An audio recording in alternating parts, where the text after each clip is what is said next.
สวัสดีท่านผู้เบิ่งมื้อนี้บ่าววี่สิพามาเลาะบ้านคือฮอกาดสิเป็นจังไดไปเบิ่งนำกันเนาะนี่มาเบิ่งบรรยากาศบ้านๆนี่เห็นบ่บ้านนี่นางพิงไฟข้างในได้นี่ได้เคยแม่เบ้าพวนางแชมป์เคยแม่เบ้ากระปินหน้าห้ากล้องนี่ติเว้ย แม่เท่าโลกได้นะเอ้ย มาปิ้นสิเป็นดาราได้ก็ยากเนาะเป็นดารากันยากแล้วว่าจังได๋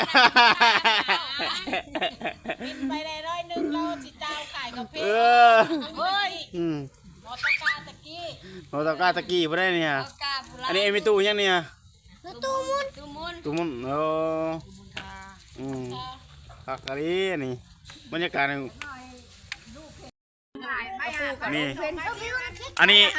มานั่งซื้อได้นี่มานั่งใครกระปูได้นี่เฮ็ดเป็นปิ่งป้าโตทันสมัยเลยนี่กระคองกับบริมีได้ใส่ทงยางบ่ได้ผู้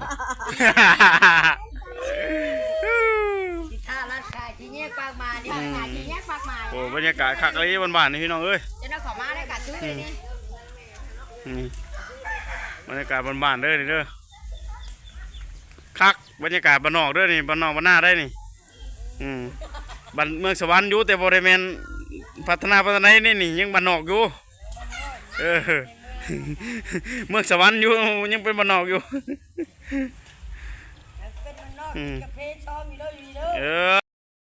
มาเบิ่งพี่น้องนี่คักกะลีนี่เหือนนี่ชุมชนบ้านเลย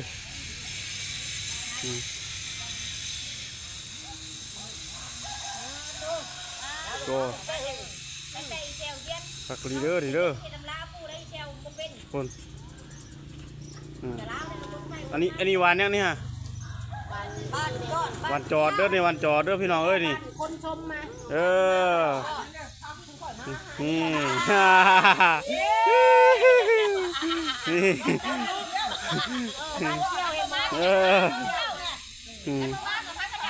งวนเลยนี่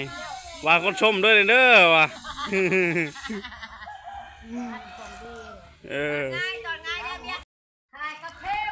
เป็นไงดิหนาวบ่ดินี่ปู้หมอมาก็กินไก่ๆแล้วเนาะเว้ยวะนี่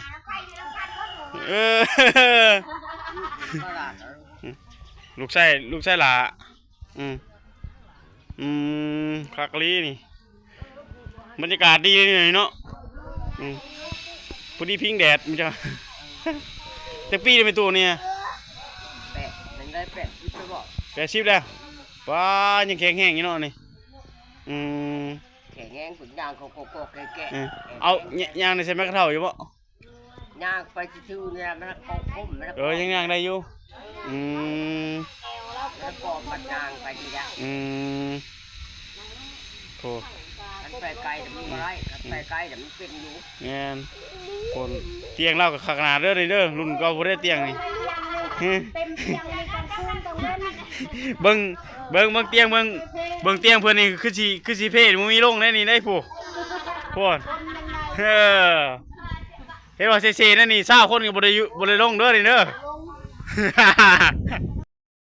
นี่ไก่นี่บรรยากาศป้าบนหัวหารบนคักลีกันไฟเพิ่นเด้อนี่เด้อพวกหัวอาหารเพิ่นบ่ธรรมดาอันนี้มันอันเด้อนี่เด้อน้ำสางเพิ่นได้นี่ไหนน้ำสางแต่เก่านี่บรรยากาศเงินเก่าการเงินเก่าเลยเด้อ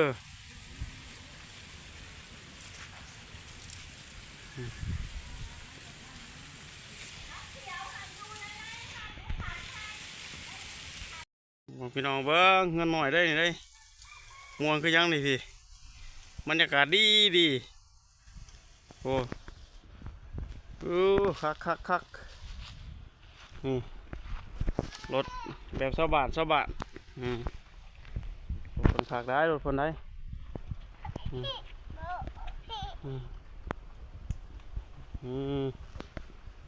บรรยากาศคัก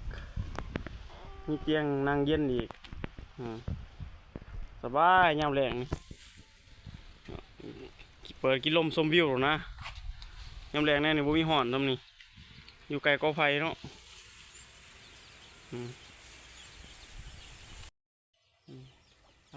คักบรรยากาศ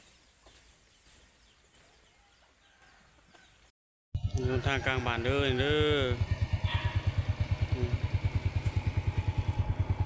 ห้องเขาบ้านบ้านเด้อบรรยากาศเงินเก่าเลยเงินโบราณ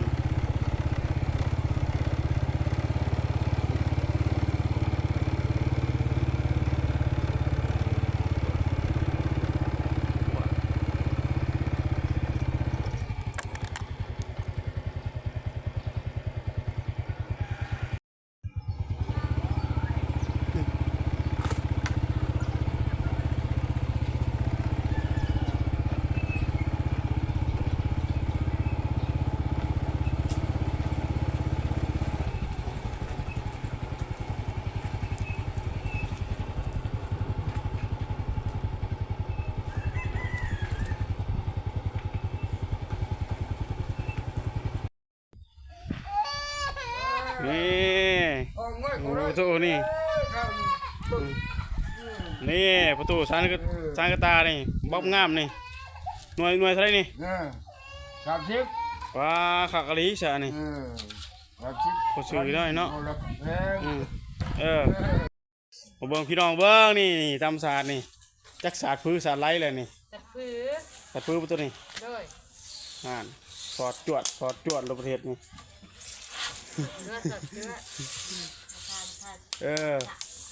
อันนั้นจีดบ่นั่นหรือเปล่าแผนกแผนกมันเนาะ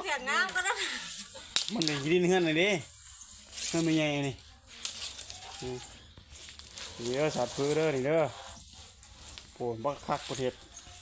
จักมือแล้วในพื้นหนึ่งโอ้ยมือหนึ่งได้3-4 ผืนพุ่นนะมือหนึ่ง3-4 ผืนผู้ว้าเก่งอันนี้หน่อยตามถุงมือมั้งพี่สิมาหาหลอกวงใหม่นี่มองเบิ้งพี่น้องเบิ้งเงินเก่านี่สมัยบุหาได้นี่ก็ได้ลายล้างอยู่บางเข้ากันเนาะเอาท่านผู้เบิ้งมาหอดนี่กะเบิดกันนำพาเที่ยวเนาะบาวี่พาเที่ยวบัตรนี่คลิปหน้าพอกันใหม่อย่าลืมซับสไครต์ให้เด้อขอบใจหลายๆที่รับเบิ่งรับชม